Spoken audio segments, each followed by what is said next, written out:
This episode is brought to you by Peak Tea. That's Pique. I have had so much tea in my life. I've been to China. I've lived in China and Japan. I've done tea tours. I drink a lot of tea.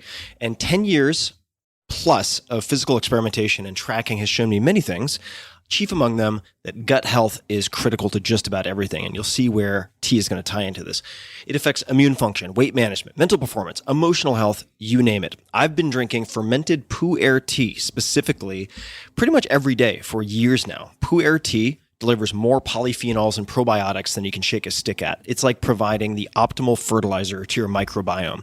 The problem with good Pu'er is that it's hard to source. It's hard to find real Pu'er that hasn't been exposed to pesticides and other nasties, which is super common. That's why Peak's fermented Pu'er tea crystals have become my daily go-to. It's so simple.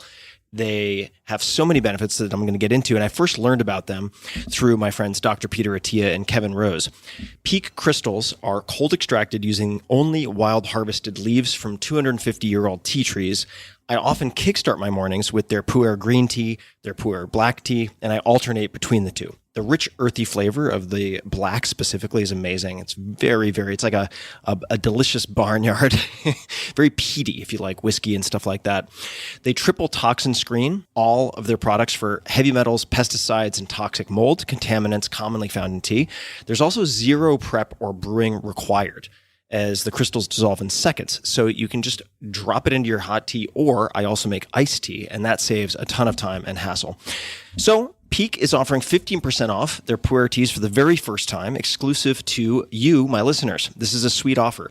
Simply visit peaktea.com/Tim. That's PIQUETEA.com/Tim.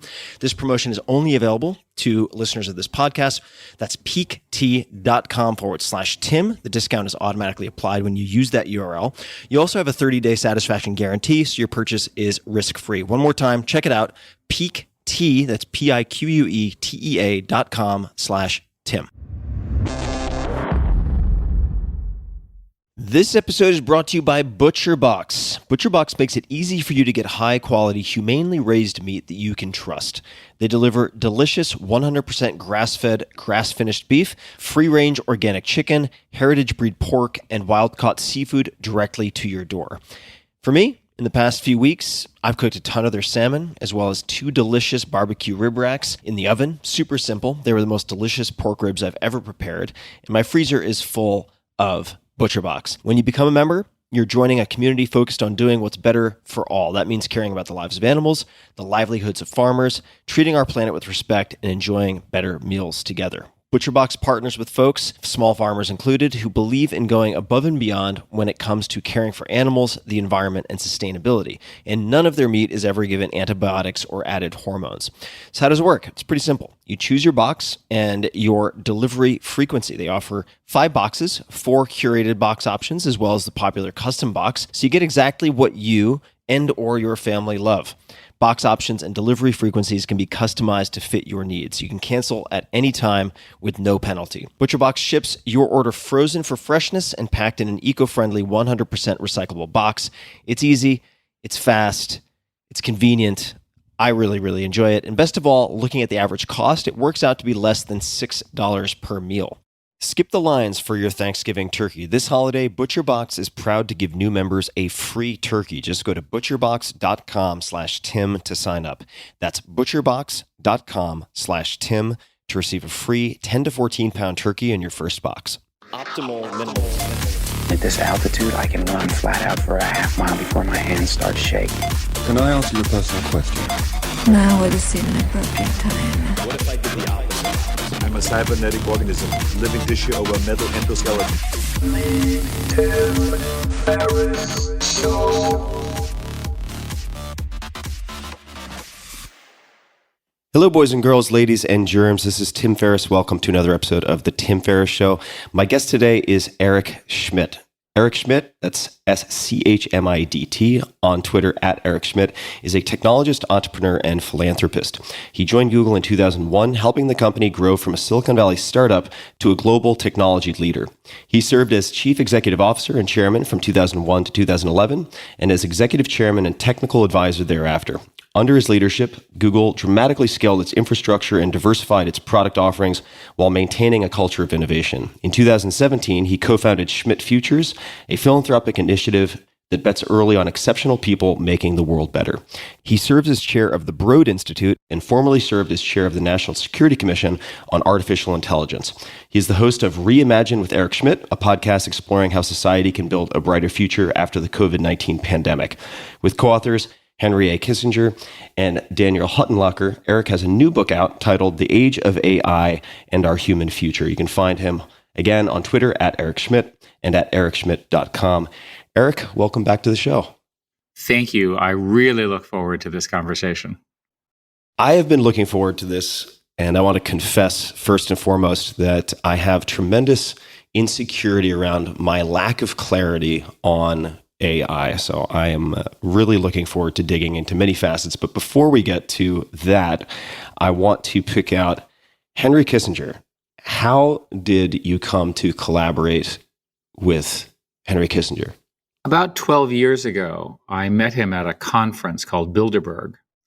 And my father worked for the Nixon administration when I was very young. And my father had Henry as a hero. He said he was the most brilliant, hardest working, and he was enigmatic because he has both a very favorable reputation, but also a very controversial reputation. So we chatted and he said, the only problem I have with Google is I think that you're going to destroy the world. And I thought, well, that's a challenge from Henry Kissinger. So we invited him to Google, where he gave a speech. And he confronted the employees directly on the manipulation that Google was doing, in his view, of the public discourse. And his criticisms were so apt, and the people enjoyed it so much, that we struck up a friendship. And although we're politically very different, with very different backgrounds, I've come to learn that working with someone this brilliant at any age is phenomenal. But when your co-author is 98, it's a special treat. I looked up the age. I'm glad you mentioned it. 98. To what do you attribute him remaining cognitively sharp into his late 90s? Is that just good hardware out of the box? Is there more to it? He works harder than a 40-year-old. I can tell you that he gets up in the morning and he works all day. He has dinner with his wife and his family, and then he works at night. And he keeps up that pace 7 days a week at 98. I am convinced that the secret to longevity is being a workaholic. and the reason I say that is that Henry Kissinger, at the age of 90, knew nothing about the digital world, although he had a lot of opinions about it. But he has mastered the digital world and artificial intelligence with the alacrity and the speed of people who are just getting into it now. That's unique to him. That's a gift. And that's why his analysis of our world is so incredibly interesting to me. All right, we're going to spend a little more time on Henry because I must scratch this itch. So you are very good at systematizing, thinking from first principles, whether it's systematizing innovation or hiring, thinking of things at scale. There's a method to, not the madness, but the outcomes. Was Henry's ability to learn so quickly based on some approach that he has to first principles or a framework of any type that you've seen exhibited in him that he applies to new domains? There have been some studies about the age at which you are your most productive professionally. And as you know, in math and science, brilliance tends to show up young, in their 20s. They tend to get early awards. Historians, however, seem to get better with age. Maybe it's the accumulation of perspective and the accumulation of reasoning and the depth of wisdom that is represented by increasing age. And so Dr. Kissinger has both the benefit of being a brilliant historian and also having changed history and lived in the moment. And today, he spends a great deal of his time with people talking to him about current affairs and judging them with his historical principles in mind. it is from that basis of insight that when he looked at AI, he said, this is a very much bigger thing than people think it is. And I said to him, why? I honestly didn't know. And he said, because we're discussing artificial intelligence as though it's a technology. This is like the beginning of the Renaissance. And I said, tell me about the Renaissance. What else do you say to a historian who's famous? And we started talking about the Renaissance. And he said that the Renaissance is really about the age of reason. It's about individuals being able to think through their systems. It's about society allowing experts to criticize other people. Before the Renaissance, decision-making was essentially hierarchical and from a king or a religious leader. That change allowed us to develop intellectual thought. He is arguing that we're entering a new epoch, similar to the Renaissance, this age of artificial intelligence, because humanity has never had a competitive intelligence similar to itself, but not human. I'd love to hear you elaborate just a bit, and then we're going to dig into a whole slew of questions that I have in front of me. How you thought about the composition of the co-authors on this book, and certainly would love to learn more about Daniel. I know a little bit about Daniel Huttenlocher, but I'd love to hear more. And we could start with Dr. Kissinger. I realize calling him Henry is probably going to give me bad karma, so I'll start with Dr. Kissinger. Is it his broad familiarity with history as well as his knowledge of geopolitics and statecraft that you were hoping to augment everything else in the book? Maybe you could just speak to how you think about what each party brings to this project. In our collaboration, the book suggestion was actually from Dr. Kissinger. And what he basically said is that we have an opportunity to architect the questions that need to get answered in the next 10, 20, 30 years.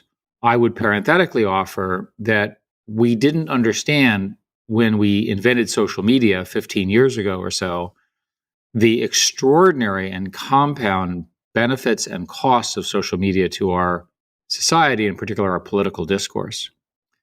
So armed with that knowledge that the tech industry had invented a tool that outstripped the governance of it, at least initially and maybe for a long time, Dr. Kissinger said, this is an opportunity to ask the right questions.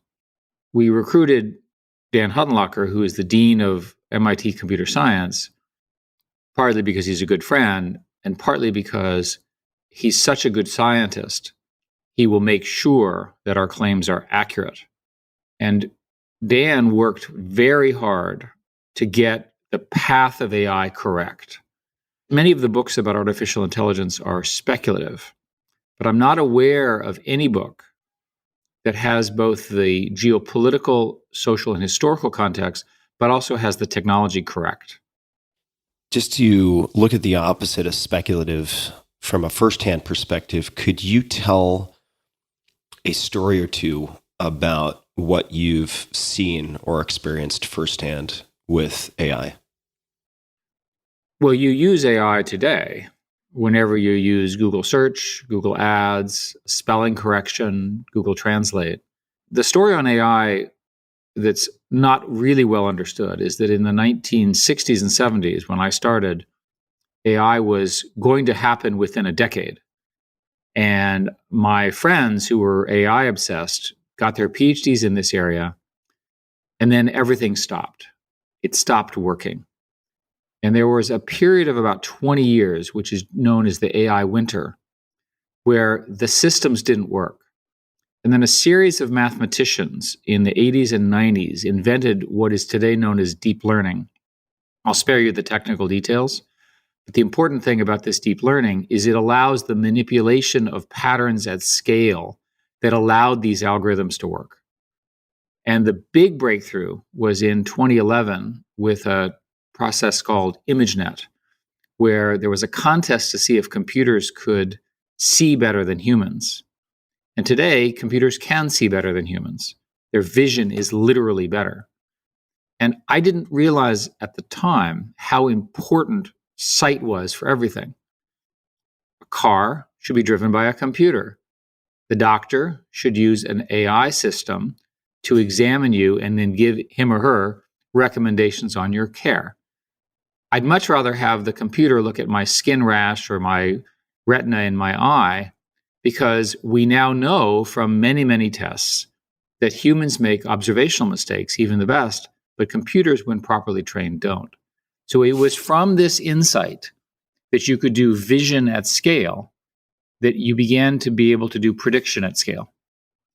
And all of a sudden now, we're beginning to see systems that can predict the next thing. And computers have gotten very good at predicting what will happen next. The most recent, well, there are sort of three events in the last 3 years that really are the index points. The first is that, and Dr. Kissinger wrote an article after AlphaGo called The End of History, basically, and inspired by the fact that Go, it was a game that humans had played for 2,500 years. It was thought to be incomputable. Not only did a computer solve the game, but it beat the top humans both in Korea and China. I know because I was physically there, computer against human, and it was great fun. But in that process, the computer invented some new moves and strategies that had not been known to humans for 2,500 years. Now, that's a big deal. The next thing that happened was that at MIT, a set of synthetic biologists and computer scientists did a very complicated trick involving going through 100 million different compounds and figuring out which compounds would create a reaction for antibiotic use. And they came up with, using this technique, a new drug that could not be foreseen. It's called Halicin, and it appears to be the next broad-scale antibiotic. We haven't had one in roughly 40 years. The third thing that happened was that a group called OpenAI built what are now called universal models, where they read everything they could find on the web into something called GPT-3. This is called basically a transformer. And these generative models can generate things. So all of a sudden, you have a computer that can speak what it knows. And these models are interesting because you train them and you don't know what they know. And furthermore, they can't tell you. You have to ask them. So it's like a teenager. And many people think that these universal models are going to profoundly change our understanding of language and thought because they only get better with scale. So we've now got 4 or 5 companies, a couple big ones, a couple startups that are building what are called trillion parameter models. These trillion parameter models cost $100 million or so to make. That's how exciting this new area is. So you've got strategy in the form of Go, you've got medicine and drug discovery, really scientific discovery in the form of Halicin, and now you've got language models and learning models. We believe collectively that in the next 10 years, this is going to come together and transform everything. I'm just taking a breath to let that settle in. GPT-3 really got my attention in part, and I want you to disabuse me of any misunderstandings, but I saw interviews generated between people who are no longer living. So I saw Marcus Aurelius interviewing, let's just call Mark Twain interviewing Abraham Lincoln. And I thought to myself, once we have enough audio and video online, this will really simplify my guest recruitment for the podcast because I won't actually need to reach out to the living human. It'll be great. I won't have to keep banging on the door of Oprah or anyone else. I'll just be able to generate an interview. It'll save me recording time too. You say that in jest, but we're busy building that. Right. And so let me just be clear how the Tim Ferriss show would work. So you have an enormous amount of video and audio data. So there's enough to learn to build a Tim Ferriss question and answering thing where you would have not only your tone and the fun that you represent, but it would also represent the sum of your insight. So it would say, I was speaking with so-and-so, and he or she said this, what do you think? Now, in this particular scenario, this is long after your own passing and all your guests passing too. there's every reason to think that we'll be able to mimic your intelligence and charm and wit and that of your family, your parents, your grandparents, historical figures. That will be fun. The question is, will it really change society? Or how will it change society? I recall being in a small meeting, private meeting, but the content I'm going to mention is public. And the discussion centered on the legal cases that will be forthcoming related to a lot of this technology. And there was, at the time, something related to, now, I should be clear. I want to take a back step in a minute and define artificial intelligence and what that is so that it doesn't get conflated with other things. But in terms of developing technology, deep fakes, copyright, defamation, there's been a lot in the news, at least in the last few years, related to deep fakes of Taylor Swift and lawsuits. And we are all going to have to contend with entirely new breeds of legal cases, I would imagine. So that's another facet of this that is going to be incredibly fascinating, terrifying, and complex, possibly. I would love for you, if you don't mind, to just define for me, quite frankly, artificial intelligence, because as I'm sure you have seen and can imagine, there are a lot of terms that kind of get copy and pasted into startup decks whenever they're hot. That would be deep learning, machine learning, AI. What is AI and what is it not? The simplest explanation for AI is it's a system that gets better through learning, that it's busy learning something. And that's probably the easiest and current definition of it. When I say AI to my non-technical friends, they typically think of a movie that they saw, and the movie always has a robot, and the robot goes awry, and that robot is slain by a female scientist who triumphs.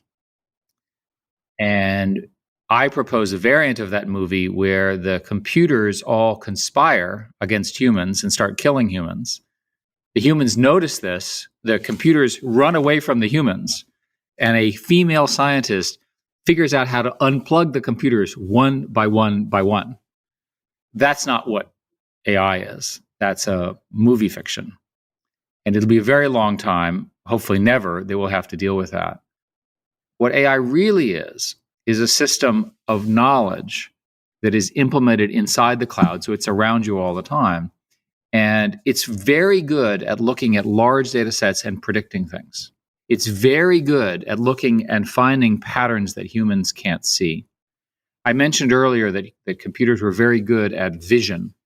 That was the first breakthrough. But what they're now doing is looking for patterns of correlation that humans can't see. So let's imagine that on Tuesday you do something, and on Friday someone else does something, and it turns out that you're magically linked in the universe such that Tuesday causes Friday. But it's not a pattern that's apparent. Computers can discover that pattern, that needle in a haystack, particularly well. When you operate this stuff at scale, you end up with systems that look human-like because they can aggregate data and they can think what you think. They can generate a solution. There's a technology called GANs, generative adversarial networks, where the computer can generate candidates and another network says not good enough, not good enough, not good enough until they find it. GANs have been used, for example, to build pictures of actresses and actors that are fake, but look so real you're sure you know them. So one of the real concerns about AI is that it's going to be very difficult to tell the difference between information and misinformation. And I'll give you an example. Let's assume that all of your readers and listeners are obviously human, and that the standard rules of humans apply to all of us. There's something called anchoring bias. There's something called recency bias. People aren't completely rational computers, nor should they. We don't want them to be. We love humans. But let's imagine the computer gets enough of such people, and it figures out that if I say the following outrageous thing first, you'll always believe me. And the computer discovers this. And so all of a sudden, everything it does, boom, boom, boom. I've thought a lot about the way politicians speak. If you watch carefully, they take a set of phrases and they repeat them over and over again. They're simple phrases. That's anchoring. They're trying to get the audience, their voters, to start with this fact and then judge past it. Well, computers will be incredibly good at exploiting that. That means that the world, our social world around us within the next decade, will become impossibly confusing because there's so many actors that will want to misinform us. Businesses, politicians, our opponents, for fun, God knows. We don't know how to manage that. When you mention things coming together in some fashion in the next 10 years, could you speak to if and how generalized or general artificial intelligence fits into that? Because I know that's a big question for a lot of people, including those who don't really understand the technology, when generalized artificial intelligence will arrive, so to speak. I think it's important to establish some of these terms. AGI stands for Artificial General Intelligence. And AGI refers to computers that are human-like in their strategic and capability. Today's algorithms are extraordinarily good at generating content, misinformation, guidance, helping you with science, and so forth. But they're not self-determinative. They don't actually have the notion of who am I and what do I do next. If you ask GPT-3 who it is, GPT-3 will say, I'm a computer. But it won't give you a philosophical basis for its existence, its purpose, and how it's determining where it goes. That is the distinction between AI and AGI, in my view. Now, within the community, the AGI optimists think that within 10 years, we will have such computers. The pessimists think that it will be far longer, if ever. So let's say 15 years from now, it may be possible to have computers that have a sense of self-determination, that they know roughly what they're trying to achieve against a broader objective. Many people think that this will become an enormous competition between humans. Because remember that those computers will be faster learners than humans. They'll have access to more data than humans. Other people believe that they'll be fundamentally flawed because they won't have the nuance, they won't have the background, they won't have the cultural background of the countries that we all grow up in and the cultures we grow in. We don't really know. My own view is that this will occur, but that the amount of computation required to do this will be so great that there'll only be a few of them. And furthermore, they'll become so important that they'll be like nuclear weapons. And let me tell you why. Let's imagine you have a truly evil person who encounters this AGI. What's the first question they'll ask them? Tell me how to kill 1 million people. Obviously, a terrible thing to ask and answer. And the AGI, because it doesn't have morals, could actually answer. It could actually say, well, do this, this, this, and this. And furthermore, it could articulate something that's not generally known because it knows everything. So I think a fair reading of these AGIs is that in the most extreme form, they're going to be so powerful that they're going to have to be protected. We don't want them broadly used. They're going to have to be used in specialized scenarios.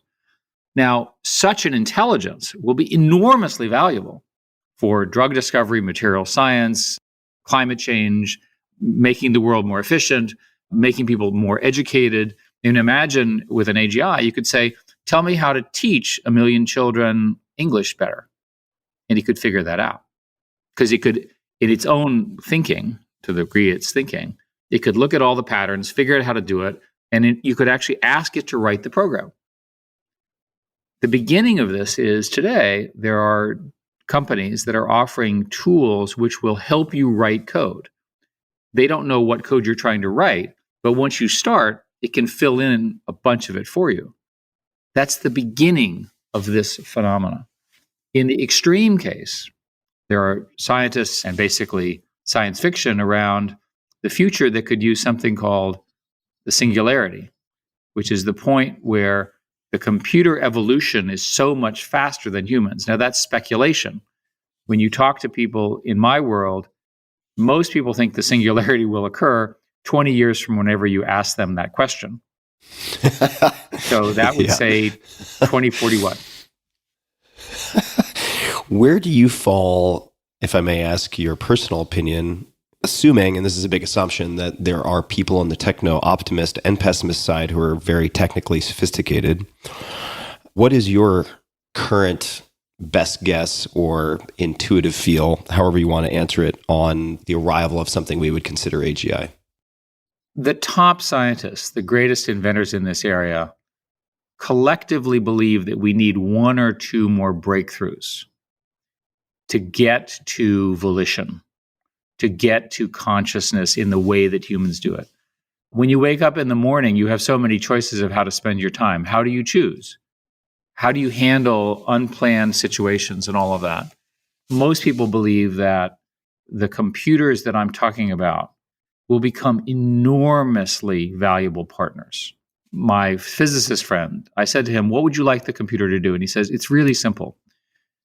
There are so much physics being written about now that I don't have time to read it all.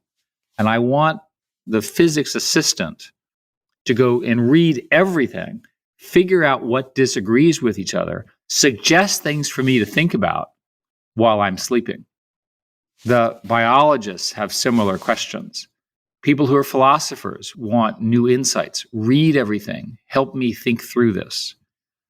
I believe that in the next decade, that will be the primary achievement in AI. And that is extraordinary because it means, for example, that we can answer questions in physics, math, medicine, and so forth that have been unanswerable. We've not been able to understand the behavior of subatomic particles. We can do it now. Enormous breakthroughs. But that's not the same thing as real human intelligence. I think it's going to take another breakthrough or two. I know this is maybe trying to look into the crystal ball with too much intensity, but could you elaborate on, if those breakthroughs are known, what they are, what the problems are that need to be solved? Are they known problems? There are people who are working really hard on the question of goals. And the computer systems have knowledge that they cannot explain, which we can think of as intuition. So the system gets trained and it knows things, but if you ask it why it knows it can't tell you. That's intuition. So the question here is, how much more computational power and scenario planning do you have to do to look at all the different choices that you have every day? There are people who believe that it's perhaps 100 times more computing power. And computing power goes up, it doubles every 2 to 3 years right now. And so that gives you a sense that within 15 years, it's possible to imagine that amount of computing power required to do this. And the reason we use computing power is, one, we don't have a better metric, but also because the computer doesn't think the way humans do. The computer looks at scenarios and eliminates them. It says, well, what if this, and what if this, and what if this? And the computer itself is eliminating this choice, this choice, this choice, this choice, and finally settles on a good choice. So many people believe that the compounding of knowledge will take what we say a couple of orders of more magnitude, which is why these computers are likely, at least initially, to be few, extremely expensive, and very, very large. Does the 15-year hypothetical time horizon factor in, and this is me getting into very slippery territory since I'm non-technical, but does that factor in the potential applications of quantum computing? For at least 20 years, people have been focusing on this notion of a different kind of computer called a quantum computer. And quantum computers are hard to explain, but basically think of them as they do all the computations at the same time. So instead of going ka-chunk, ka-chunk, ka-chunk, all the ka-chunks go at the same time. And the term quantum supremacy means that everything occurs at once rather than taking the computer time to go through each of the mathematical calculations.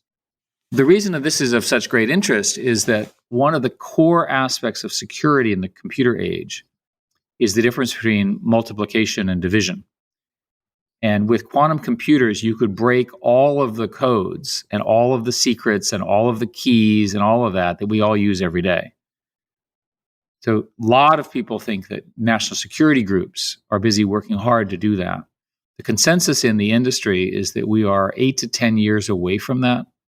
And the way they get there is that the current quantum computers have an error rate because it's not perfect when they operate. They're essentially mimicking a natural process digitally. And Google showed last year that they could do this on a computer that would have taken 1 million years that took roughly 10 seconds because of it. So we know it's possible. The question now is, how do you actually build a real one that's useful? If you had a real one, you could, instead of simulating a physical process, the typical one is called annealing, where two metals basically merge. And this is crucial for high-strength steel and titanium and things like this, and is of great business interest. But the same thing would apply to AI if it worked, because the algorithm, instead of looking at all these different scenarios, would examine them all at the same time and pick the best one, technically the one with the lowest energy state. The current quantum learning is not proceeding very quickly. It's a very hard problem. My assumption is that quantum learning will occur in our lifetimes, but not very soon. Thank you. And for people listening who want to do a real deep dive on quantum learning, quantum computing, I have a conversation with Steve Jurvetson that goes very deeply into this subject matter. And it really does start to be a mind bender when you get into the details. It is quite something. Just a quick thanks to one of our sponsors, and we'll be right back to the show. This episode is brought to you by ShipStation. The holiday season is fast approaching, and we know that people will be buying more stuff online than ever before. All of these trends to e-commerce have been accelerated due to COVID and much more. If you're an e-commerce seller, are you ready to meet the demands of a record-breaking online shopping season? Be ready with ShipStation. ShipStation.com is the fastest, easiest, and most affordable way to manage and ship your orders. In just a few clicks, you're managing orders, printing out discounted shipping labels, and getting your products out fast. Happier holidays for you and your customers. ShipStation takes the hassle out of holiday shipping.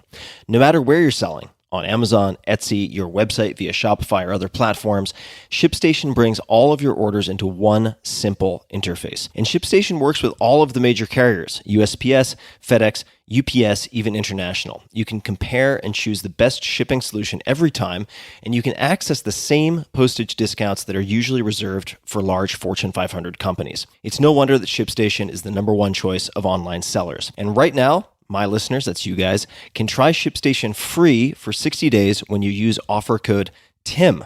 Just go to the homepage, shipstation.com, click on the microphone at the top of the homepage, and type in TIM, T-I-M. That's it. Go to shipstation.com, then enter offer code TIM. Shipstation.com. Make ship happen. I want to ask you, you mentioned what the philosophers might ask for in terms of augmentation or help. You mentioned the biologists, the physicists. I am going to ask you, I'm just planting a seed, what Eric Schmidt might use AI technology for in the future. But before I get there, I want to just look at a snapshot of current day. What are some of the coolest or most impressive things that you have seen AI figure out on its own? I mentioned this new drug, and the new drug and drug discovery will accelerate a combination of the mRNA achievements, plus the ability now to essentially replace the way the drug lab works. My sort of stereotype is the chemist wakes up in the morning and says, let's try the following 7 compounds. They try the 7 compounds, none of them work, and at 5 o'clock they go home to have dinner and watch television, and the next morning they think of another 7. Well, the computer can do, as I mentioned, 100 million in a day.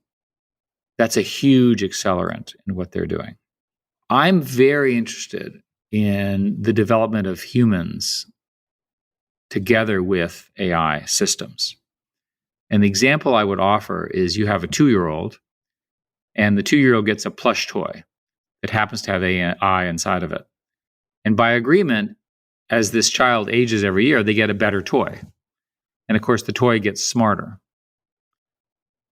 We don't know at all what happens when a child's best friend is not a human or a dog.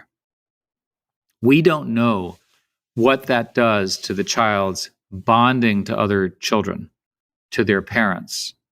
I mean, you know frustrated parents, and the kid is busy and they give them a computer and do whatever you want. But imagine if that computer is learning, talking, thinking, educating at the same time. It's a godsend, right? But what is it Could be. teaching? Yeah, What right. is it teaching? What are its norms? What are its values? Will such a child end up being very stulted with real humans and really comfortable with digitals? We honestly just don't know. We know that people get attached to inanimate objects. There are many religions where inanimate objects have what we would think of as a bit of a soul. We mention this in the book, but we don't know. I'll give you another example with elderly. A lot of studies indicate that the elderly are very lonely, which is sort of sad. And imagine if their best friend is a digital friend. What does that do? Does that extend their lives? Does it make them crankier? Does it make their loneliness more perverse? I don't think we know yet.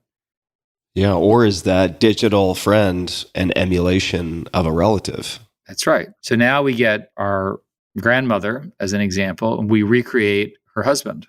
And what does it do when she can chat with her husband who's now passed away? We honestly don't know.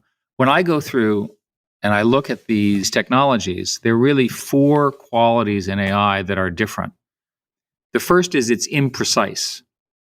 It's imprecise in that it can't tell you exactly what it's doing, and it makes mistakes. Don't use it for life-critical decisions. You want a human who can make mistakes.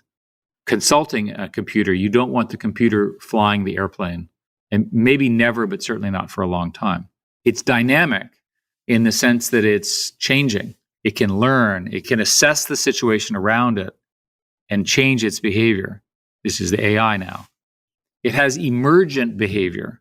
Emergent means things that come out that we don't expect. Strange things. Now, we've seen this a bit with social media. I don't think anyone expected the government interference in the elections in 2016. That was an emergent behavior. It was unexpected by humanity using these tools, and those were not AI powered. The final point is it's capable of learning. So you've got a system using the child scenario. You've got a child that's got a teddy bear that looks like a teddy bear, but it's imprecise, dynamic, emergent, and capable of learning. Well, what's the teddy bear learning? So the teddy bear is watching TV too. And the teddy bear says, look, I think this show sucks. And the kid says, I agree with you. Again, we don't understand the implication, especially on formative behaviors. There's a whole nother set of arguments about national security and how governments will work and how dominance games will play and who will be winners and losers from this technology that we don't really understand. And we talk about that. Well, let's actually touch on that for a second. And this is something on the minds of a lot of folks. Certainly, I know a lot of investors who are trying to understand AI in the capacity of acting as an investor. I'm not saying we go there, but you have spoken to Congress about, say, China's announced ambitions with AI. 10 to 15 years isn't that far away. It's really close, and certain things move very slowly. Certain facets of, say, government move quite slowly, regulation. What types of corners are most important to look around? And I'd love to hear you speak a little bit more about the geopolitical components. I was fortunate to be the chairman of an AI commission for Congress. We just released our report. I'm very proud of it. And we studied a lot about where the world is in AI, not so much on these AGI questions, but the more tactical things that I've been discussing. We concluded that the United States is slightly ahead of China in these areas, that China has a national program to focus on this. They're pouring literally billions and billions of dollar equivalents into this. They generate 4 times more engineers as we do just because of population size. And they're extremely focused on dominance of AI by 2030, which is soon. In our report, we speak a great deal about what the government needs to do to help. It starts with more research, access to more data, making sure our values are represented so we don't end up with systems that have prejudice and so forth and violate both our laws as well as our morals. We talk about partnerships and all of this kind of stuff. The reason this is so important is that pretty much every national security issue will be tainted or controlled by AI in the future. If you think about cyber attacks, the most obvious war scenario in the future is the following. North Korea decides to attack the United States. It begins its attack. China decides this is a bad idea and blocks the attack. America's defenses are awake, alert. America announces a counterattack which stops this. The entire war that I just described took about 10 milliseconds. Give you another example. In the military, there's a presumption of human control, which is very important. I was part of a team that wrote some of the AI ethics that are now used by the US military, which I obviously strongly support. And they say we want the principle of human control, human authorization. So let me give you an example. You're on a ship, and a new kind of missile, let's say a very fast hypersonic missile, is coming in, which people are developing, countries are. And it's coming in so fast that the ship can't see it, the humans can't see it, but the AI has figured it out. So the AI says to the commander, in 15 seconds, a missile is going to be showing up and it's going to destroy you and your entire crew. I recommend that you press this button to launch the counterattack. And the human says, 14, 13, 12, 10, what do I do? And at 3 seconds, that human's going to press that button. So the compression of time, the amount of data, and the potential for error creates a whole set of problems around military doctrine. Now, everything that we live in today, deterrence, all of the other things that all of us are familiar with, great power competition, are concepts that were invented over the last 100 years ago. And Dr. Kissinger actually invented much of the containment strategy in the 50s and 60s before he was in government as part of a team that sort of invented all this work. So I asked him, what does this look like now? How would you address this now? And his answer is, let's get an equivalent team of people and try to figure these things out. Containment, for example, doesn't work. Containment is about keeping another country from getting something because these algorithms and this software is pervasive. It leaks, and it leaks through ideas and through discovery, not just from criminal leaking. It's not like Los Alamos where you could keep a secret. So the way to maintain competitive dominance, that is national security, is to invest in these areas, both in terms of data and algorithms, and to be excellent, but also to begin some kind of dialogue about what the limitations of automatic war are. So another example, and I'll make one up now. So the scenario I described of the 10 millisecond war. So let's say that China, in this case, develops an AGI ahead of everyone else. And this AGI is thought to be so powerful that it could defeat any of our defenses. Then the logic on the American side would be to do a preemptive attack to prevent that possibility. And that's destabilizing of great power competition. So you want to avoid an arms race. And an arms race in AI could look a lot like the arms race that we went through in the 50s and 60s. And people have forgotten how much of our military industrial complex, how much money and so forth was devoted to build more than 30,000 nuclear weapons, all of which could destroy the world many, many times over. Many, many rounds of negotiation got those numbers down to 3,000, 4,000 such weapons, which are still plenty to destroy everything. It's an example of overreach. And so I worry that because we don't have an agreement on even what the rules are, what the landscape of limitations are, we don't have diplomats who can have the conversations. And no single national security group, no single country is going to self-limit and say, oh, we're not going to do that. This is not Costa Rica, which doesn't have a military. So the natural course of logic will be the development of these incredibly fast and potentially destabilizing weapons for which we don't have a language. I think I'll just act as a stand-in for listeners. That sounds very terrifying. It does sound not just terrifying, but challenging to address. And I may come back to that and questions of policy and geopolitics. I want to ask you the personal question that I alluded to earlier before I let that go, which is, what could you achieve, or what would you want to achieve or ask of AI in the future that would allow you to do things you cannot do today? Almost every hard problem in our society is based on either the computers can't figure it out, we don't have enough data, we honestly don't know how to solve it. I'd like to get some breakthroughs. So I'd like, for example, to get better climate models. In my philanthropy, I funded a group at Caltech, which figured out a way to predict climate better using an AI system that would model clouds. I didn't know this, but it turns out clouds are really complicated. And so they used an AI system to approximate how clouds would behave, which allowed them to solve the prediction problem. It's called CLIMA, C-L-I-M-A. Over and over again, I would like the AI system to educate me and entertain me and keep me curious about the dynamism of the world. Speaking personally, when I look at the news feeds, we're obsessed about politics and President Trump and so forth, to the point where you get the impression that there's nothing else going on. But one of the great things about humanity and our world is it's incredibly dynamic. We never hear what those people are doing. I'd like to see if we could figure out a way to advance against these really hard problems. Let's get some solutions around mental health. Let's get some solutions around drug abuse.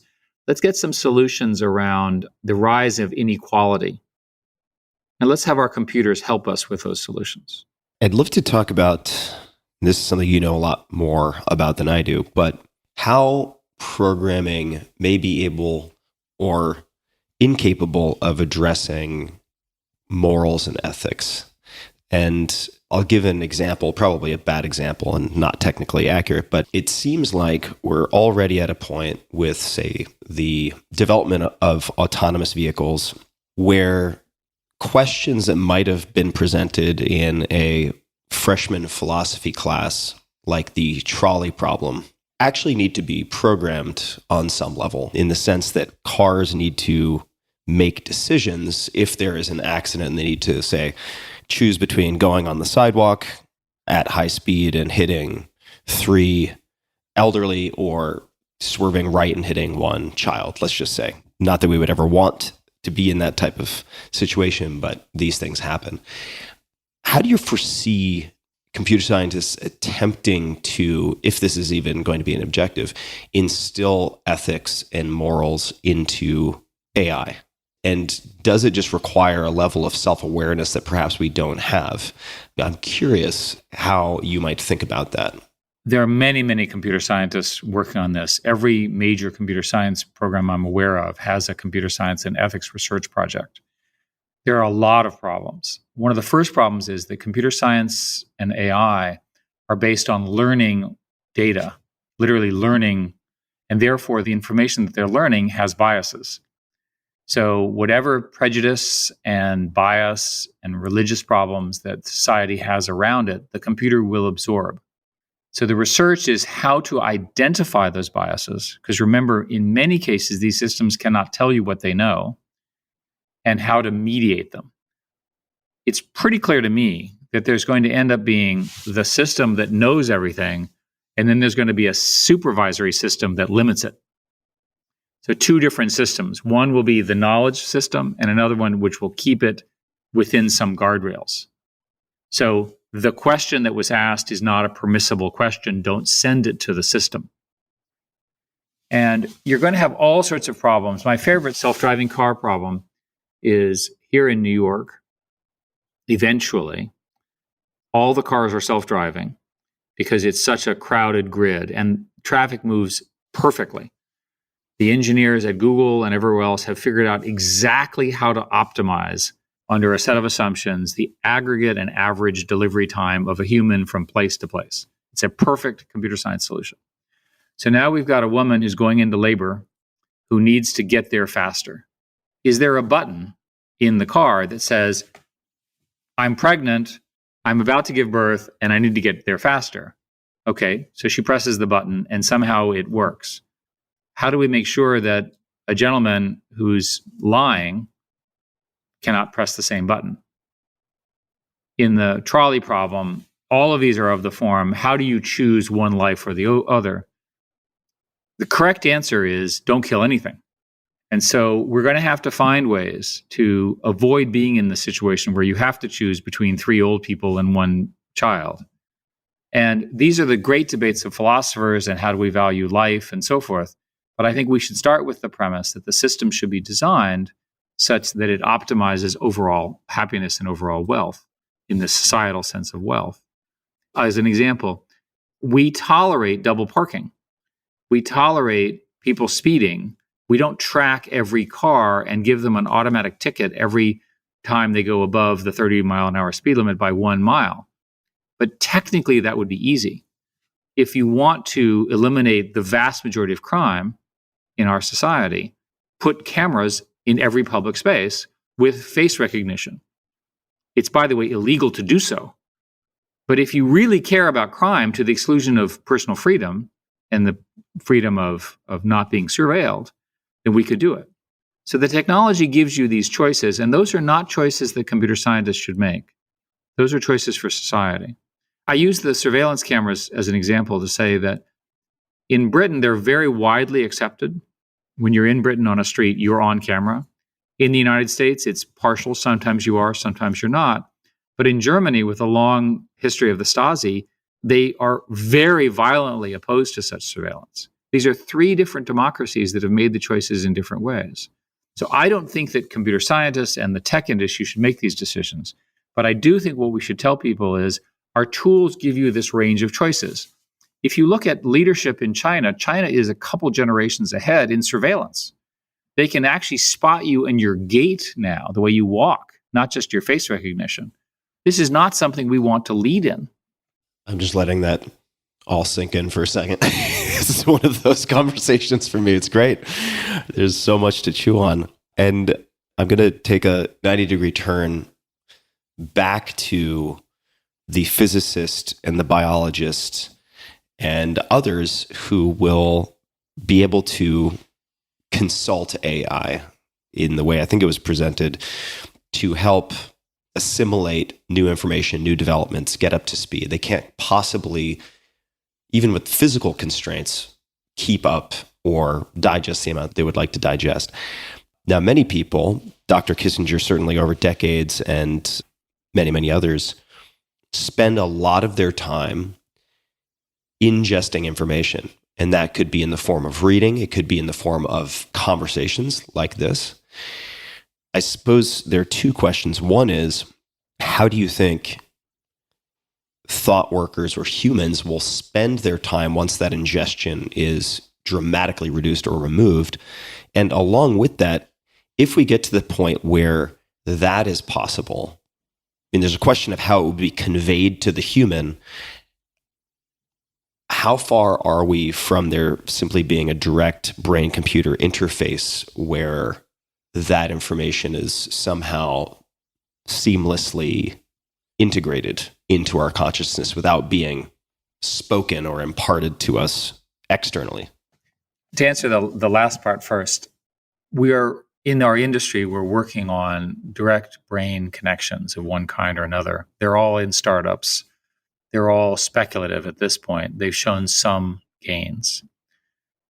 If you think about 200 years from now, to pick a random number, it's probable that we'll know the complete details of the human brain, how it's wired, how it works.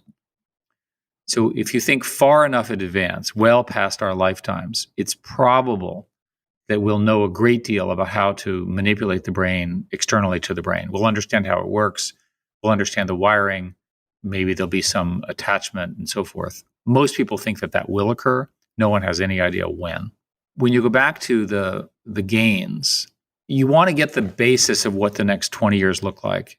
And I think it's fair to say that we're going to be awash in information and misinformation at a scale that is overwhelming, and it's already overwhelming.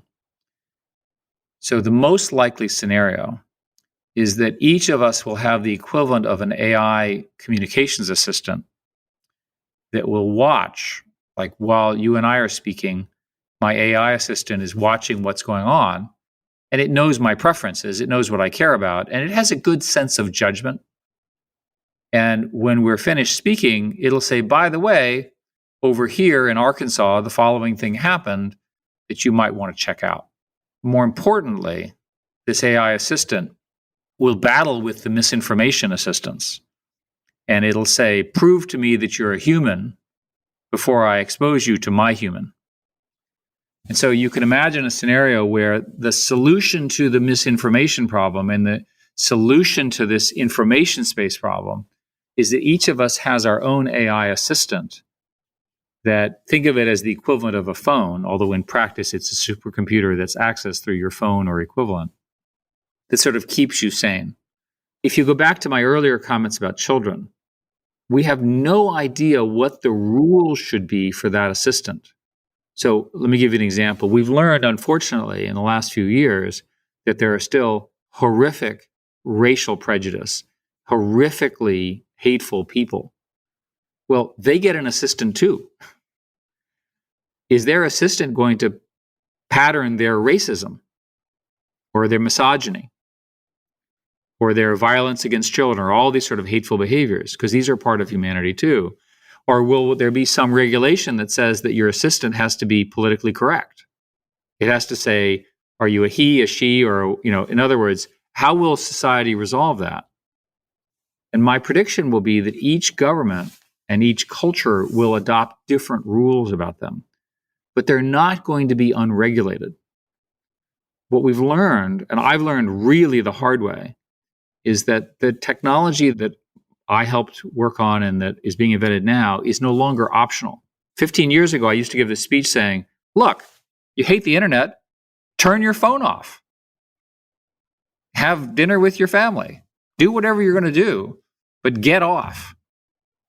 And that's not a practical answer today. The internet is no longer optional. It's essential, partly because of the pandemic, but because of e-commerce and business and knowledge and so forth. So it's going to get regulated. And the question is how and under what terms? I believe, read you use the analogy of the telephone. Maybe I'm making that up, but in the sense that just because there are bad actors who can use the telephone for wrongdoing, for crime, etc., it doesn't mean we eliminate the telephone. It means that we have means of regulation and enforcement and so on. I guess the telephone, by comparison, seems to be such a clean, although increasingly maybe not, discrete system.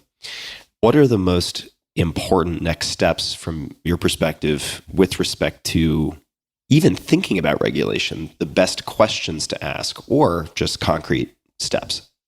I always like to use self-driving cars because everyone can relate to this. So in California, there's a concept called a rolling stop, where you... The California roll, yes.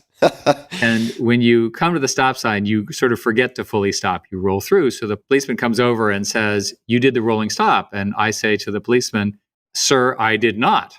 And then it said, who did? And then the car says, I did, sir. And the policeman says, why? And the car says, I don't know. Okay? Now, very frustrating for the police officer. Yeah. So who gets the ticket? So your choices are the human, the car itself, the manufacturer of the car, or the data that the car was trained with. So that's the debate to have. I'll give you another example. I feel very strongly in favor of free speech for humans, but I don't feel very strongly for amplification by computers. And so what we're seeing now is we're seeing humans who have wacky, false, conspiratorial ideas, what have you, get picked up and amplified in these systems that drives everyone crazy because we can't tell the difference between a genuine social movement and concern versus a single crazy person who has an amplified idea that seems plausible but is basically false. We have no way of falsifying such things. That's something that's got to get sorted out. We can't live in an information space that is so full of misinformation and manipulation that we can't get through the day. When we go back in the book to talk about the Renaissance, we say this is a new epoch because in addition to this misinformation that we've been speaking about, we also have never had a situation in our human experience where there was an intelligence that was similar to ours but not the same, that was non-human. And so imagine a situation where these intelligences exist and they can be consulted. Well, who gets to consult them? What happens to their answers? So, for example, if it's an oracle, do you have a rule that every answer from the oracle is published to the world? Because it's presumably beneficial. But what if it's a private question or a secret? What if it's being used in national security? Again, these are questions that we have not resolved. So what we say is, these are really hard questions. What happens when the AI perceives aspects of reality that humans do not? That it sees a connection. There are physicists who talk about new universes and new worlds. And you can imagine a situation where there's some thing that we as humans cannot conceive of because of our limited intelligence, but the computer detects it, and then we say, oh my God. In math, there's a long story about an object that lives in a two-dimensional world, and the third dimension appears, but if you're in a two-dimensional world, you never see the third dimension, so you're always confused. So what if this AI can find a dimensionality of the world that we as humans, not a single one of us, can understand, and we're now confused? We don't know how to handle that. What happens, another example is, Dr. Kissinger believes that, I'll paraphrase, when something is not understandable by humans, they will perceive it as an act of God, or they will resist it. And you can imagine a situation where you end up with nativists who decide that this world that I'm describing is so impossibly unpleasant that they turn it all off and they go to the equivalent of the woods of Pennsylvania and they say, leave me alone.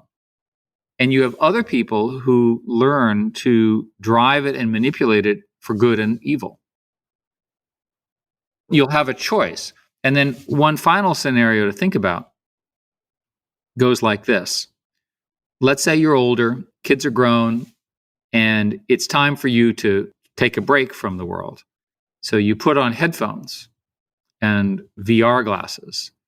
And in those VR glasses and headphones, you have a life of you as a much younger person, a much more beautiful, handsome, wealthier, stronger, whatever, with the friends that you remember of the time recreated, even though they may have passed away. That might be a more fun life for you every day than the life that you have in this scenario. What happens when we lose people? I call that crossing to the other side. When they wake up in the morning, they just want to be over there. That will happen too. It strikes me that science fiction can be prescient in some instances, and it doesn't make it future fiction. It just makes it current day fiction. But there's, I don't want to say predictive power, but I think of really good science fiction, of course subjective, but Snow Crash, the description of the metaverse, or you have some of William Gibson's work. I'm just curious, do you or have you read science fiction much yourself? Well, Neuromancer is particularly good. If you look at Seven Eves, the most recent book, it's an extraordinary composition of the importance of humanity surviving the destruction of the earth. In Seven Eves, toward the end, in their science fiction, they have assistants that have a funny name that serve this function that I'm describing.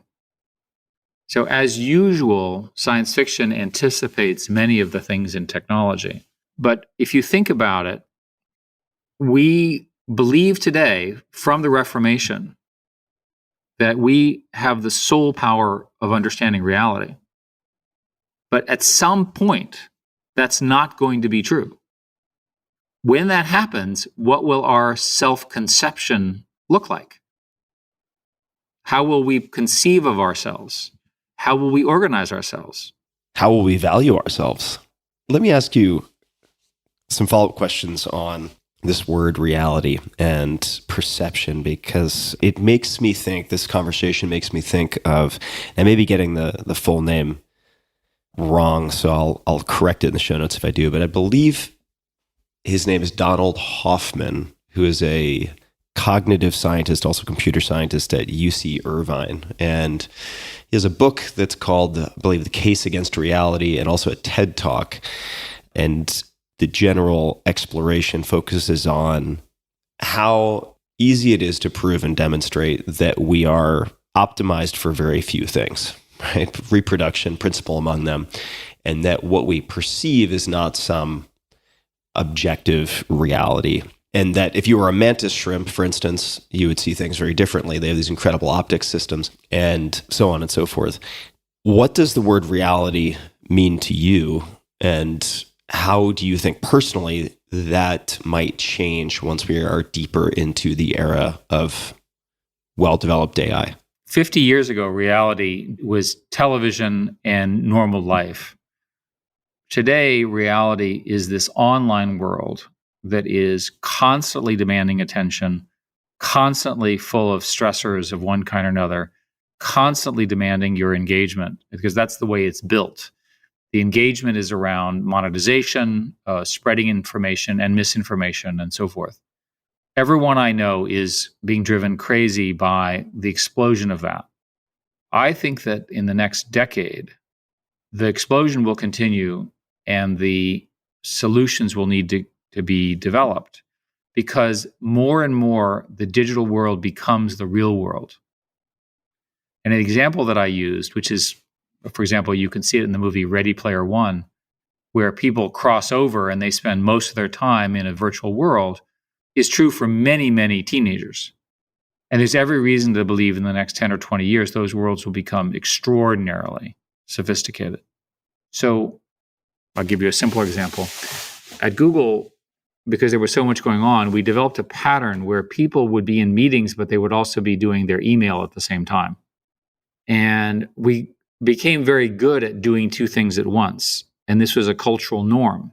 But I had to put in a rule that when you had outsiders in the room, you couldn't do this, because it was seen as so incredibly rude, which it is. But it was a cultural norm that we adopted and invented and worked well. So you can see that the addiction cycle, and our world is largely now locked into addiction cycles, whether it's drug-related or whether it's technology-related or it's attention-related. I mean, again, humans are like this. I am very, very concerned that we will lose perspective on what reality really is. Humans are not built for the kind of stressors that occur every day. We just aren't organized. We're organized around the campfire and the lion and that sort of thing, which didn't occur at warp speed. And so I'm assuming that this pressure on human development, this sort of craziness, this constant anxiety, will lead to more neuroses, more paranoia, not less. And that people will then have to figure out a way, just in the same way that parents are trying to keep their kids offline some of the time, because kids are online from the moment they wake up to the moment they go to sleep. Kids want them, go play ball for an hour, I'm taking your phone away. We're going to have to do the same thing for adults.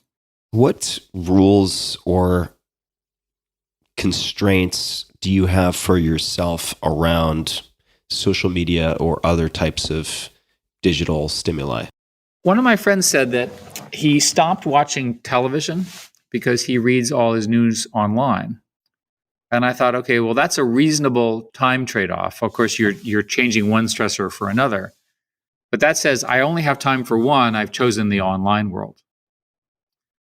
And so I think the first question is, there's limited time. And then the second thing is, you've got to have some rules. So for me, I'm online all the time, but I try to turn it off during dinner. I can usually get it done for about an hour. So the question is, when you go without it for a while, I'll give you another example. In 2012, a group of us went to North Korea, and we went from Beijing. And this was at a time it was legal to do so as an American. And we left our phones in the Beijing airport in a trusted person. And we sat in the lounge as the plane was about to take us to Pyongyang. without our phones. And it's the strangest feeling. And by the time we got there and got settled in the hotel, it's a group of maybe 10, we started talking to each other, which we would never have done.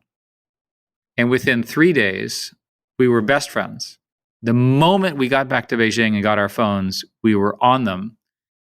We lost all context of what we were doing, and we were back in the soup. So there's going to be some, in the same sense that people go to spa vacations, there's going to have to be some equivalent of a spa vacation from your devices. Yeah, I'm wondering what type of agency humans will be able to harness to position themselves competitively in the world of AI. It brings up so many questions. I mean, such as the AI assistant. Will there be tiered assistance, and will the well-off be able to afford better assistance? I mean, certainly the better off have different types of access now that help them to separate signal from noise better than the majority. So that will probably continue to be the case. Do you think and there's no right answer here, by the way, do you think there is anything uniquely human that ultimately we will be able to find value in a world of AGI, for instance?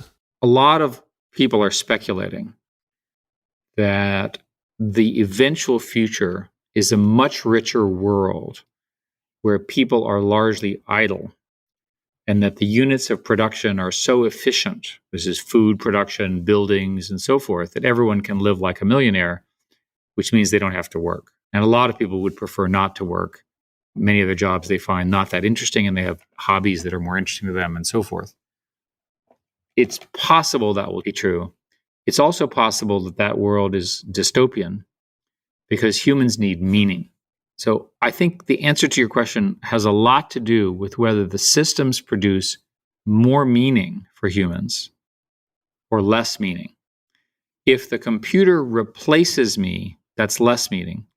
If the computer augments me, it's more meaning. This is true at every level of society. So there will be a small number of countries. The US will be one, China will be another, there will be others, which will be the leaders in these technologies. And because the way network platforms work, those leaders will get far ahead of the other countries. So there is going to be a division between the AI-enabled powerhouse countries and the following countries who are using it but not inventing it. That divide will lead to enormous societal and economic changes, which we don't fully understand. Put another way, if you don't have a leading university in your country that's doing this kind of stuff, you're going to be left out. So at the human level, some people will be comfortable in this new and very, very curiosity-driven, very interesting age, but an awful lot of people will feel displaced. Will they be less motivated or more motivated? Another example. We should be able, using these tools, to build learning systems that teach in the most efficient way possible each and every person. We know people learn differently, but the old rear ends and seats, 30 people in front of a chalkboard, is an outmoded concept. So there will be a completely different way for kids to learn and grow up, which has got to be good because it'll maximize their potential. So you've got a person who's been maximized their potential. Will the economic system give them opportunity to be maximally potentialized? I'll give you another example. I use science examples, but let's imagine that you really want to be a painter or a musician. Well, in the future, you'll say to the AI system, I'm imagining a song about a woman and a riverboat in New Orleans, and it's a sad song, but it has willows in the background, or something like that. And the computer will generate a song for you, which won't be as good as what you can do. But you'll listen to it and you'll say, oh, that then stimulates your idea. So I want to invent a form of cubism that's different from Picasso. So the computer will then go through a series of scenarios of cubism that doesn't look like Picasso. And I'll say, I can do better, and then I'll be stimulated. So the people who can engage in that, I used musicians and painters and scientists and thinkers and writers, are going to be the economic winners. But what about everyone else? Yeah, it's a really great question. I also immediately start thinking, this just shows you how boring I am, but about questions of copyright and intellectual property. Will you have some type of blockchain identified and verified assistant who is kind of one-to-one correlated with your your identity and social security number? Therefore, you can copyright and own anything the AI helps you to generate, or generates itself for that matter. It's going to raise all sorts of questions. Yeah, I think we should build that company immediately, you and I. Let's found it right now. The use of blockchain to do authentication is going to be central in this world, because otherwise, where do you know the source? Who invented this? How did it actually happen?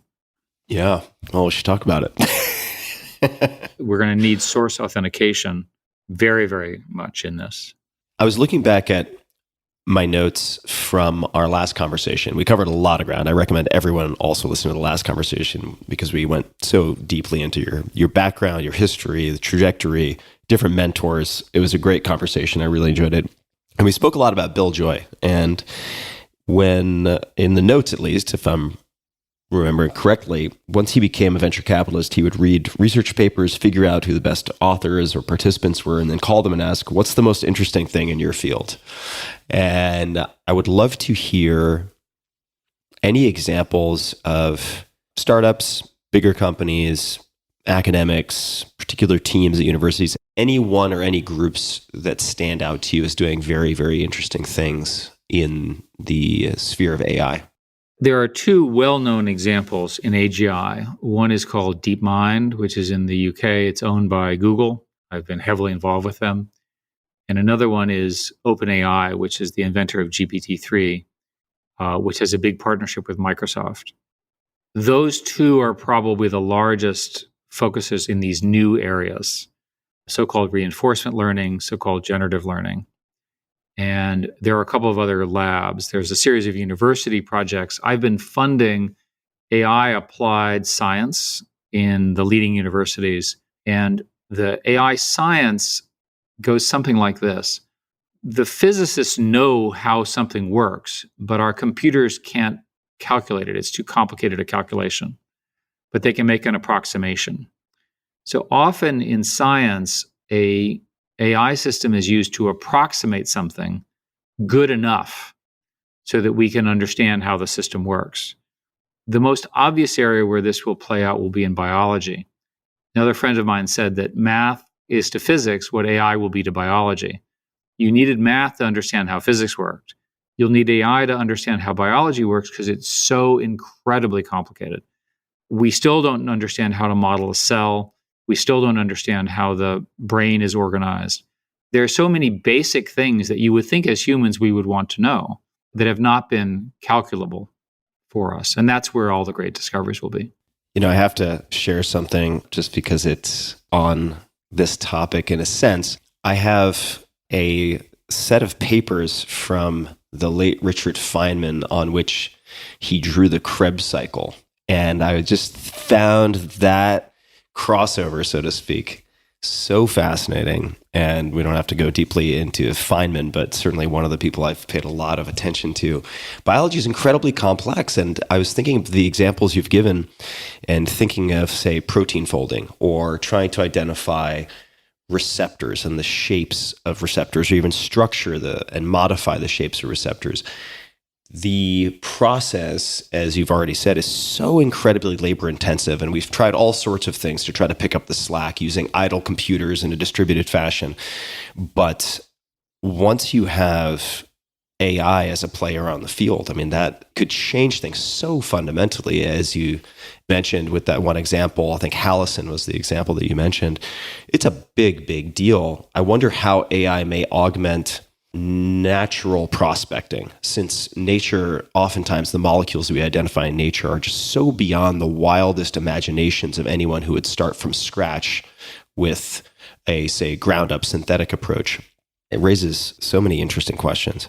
It's worth noting that there was a competition between two groups, one, a group called Rosetta at the University of Washington, and another one in DeepMind, to develop protein folding algorithms. And this year, both have reported their results in the open source, and they've published how proteins, the most common proteins that are part of biology fold. The reason this is important is the way that they fold determines the way they interact with other cells. And it is the basis, again, of drug discovery, medicine, how our bodies work, genetic expression, and so forth. These proteins are super important. These are the kinds of discoveries that, if they were done by humans, would merit Nobel Prizes. And this is happening right now. The way they do them is the same as I described, which is they generate many, many different candidates, and they evaluate them using AI, and then they choose the one that has the best fit, most optimal outcome, and then they release it. And then that technology will be used for the next ones, and so forth. What do you hope the impact of this book will be? It's so all-encompassing in some respects, this topic. What is the hope with this book in terms of impact, or what people will do, or how they will change their assumptions or beliefs after being exposed to it? 20 years ago, when we started the internet as you currently know it, the social media world, many of the other tools, no one debated what the impact on society would be. We were way busy building these systems to great success without understanding the impact. Artificial intelligence is much more powerful than any of the technologies up till now. Because as I mentioned, it's imprecise, it's emergent, it's learning, and insightful. We need to understand how we're going to deal with these things ahead of their development. Over and over again, technologists build these technologies without understanding how they'll be used and misused. The goal of the book is to lay out the fundamental questions that society has to decide around these emergent technologies, which will happen. And they will happen over the next 5 to 10 years.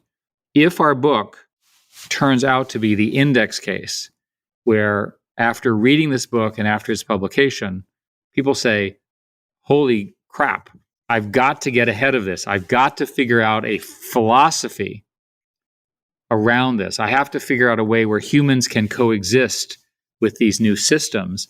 It doesn't drive humans crazy and makes the world better, not worse.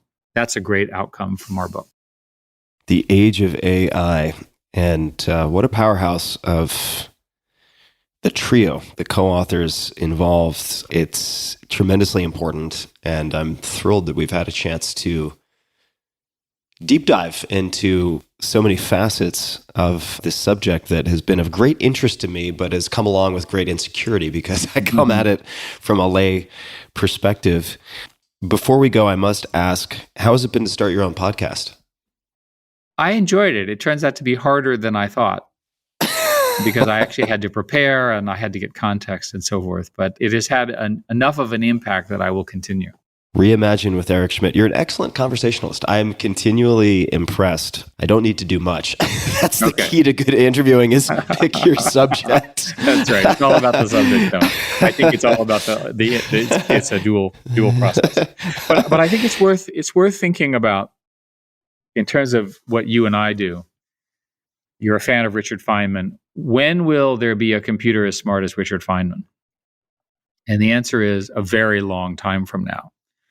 And so we always like to focus on the lawyers who will lose their jobs and the politicians who will lose their jobs, but that's not how it actually works. What really happens is AI is going to be used to eliminate repetitive jobs which are boring and so forth. I mentioned vision. Most of the military's activities are watching things.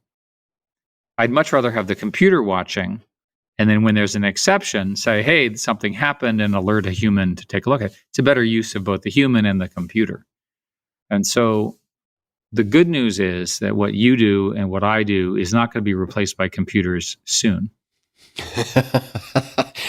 I'll take it. I will absolutely take it. And I encourage people to read this book, The Age of AI. Pick it up.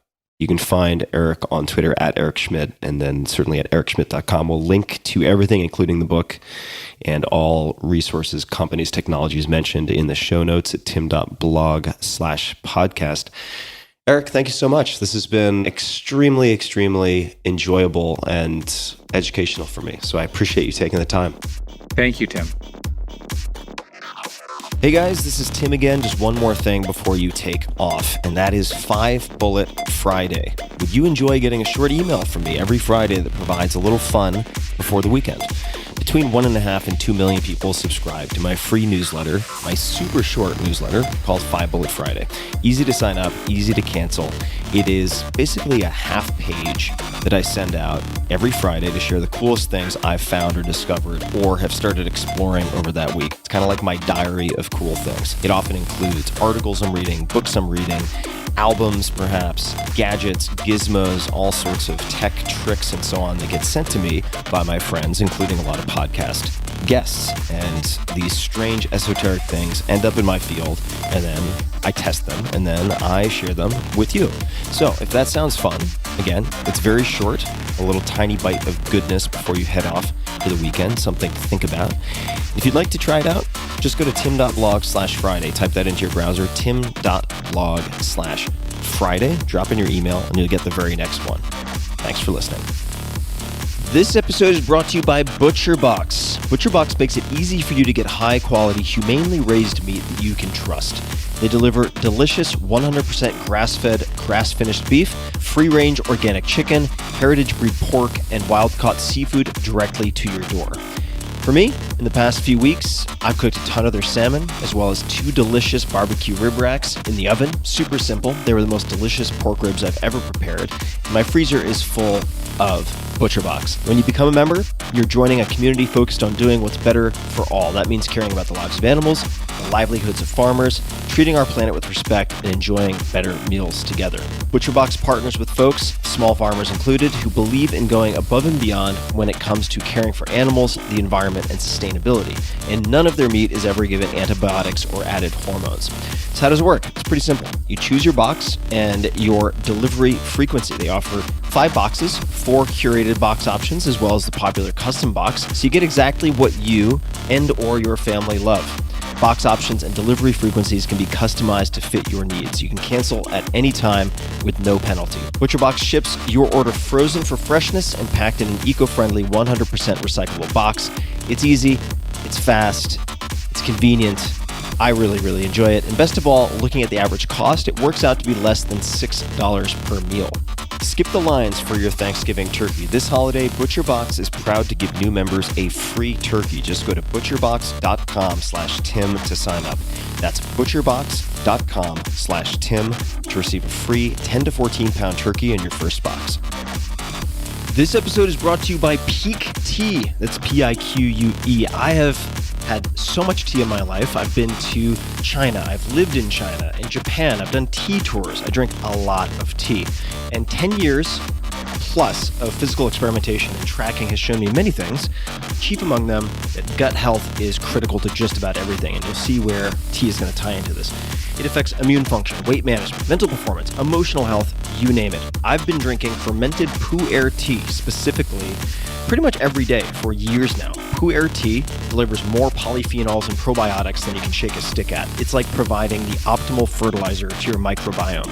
The problem with good Pu'er is that it's hard to source. It's hard to find real Pu'er that hasn't been exposed to pesticides and other nasties, which is super common. That's why Peak's fermented Pu'er tea crystals have become my daily go-to. It's so simple. They have so many benefits that I'm going to get into, and I first learned about them through my friends Dr. Peter Attia and Kevin Rose. Peak crystals are cold extracted using only wild harvested leaves from 250-year-old tea trees.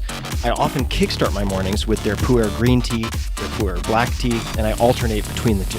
The rich, earthy flavor of the black specifically is amazing. It's it's like a delicious barnyard. Very peaty if you like whiskey and stuff like that. They triple toxin screen all of their products for heavy metals, pesticides, and toxic mold, contaminants commonly found in tea. There's also zero prep or brewing required, as the crystals dissolve in seconds. So you can just drop it into your hot tea, or I also make iced tea, and that saves a ton of time and hassle. So Peak is offering 15% off their Pu'er teas for the very first time, exclusive to you, my listeners. This is a sweet offer. Simply visit peaktea.com/Tim. That's PIQUETEA.com/Tim. This promotion is only available to listeners of this podcast. That's peaktea.com/Tim. The discount is automatically applied when you use that URL. You also have a 30-day satisfaction guarantee, so your purchase is risk-free. One more time, check it out. PeakTea, that's PIQUETEA.com/Tim.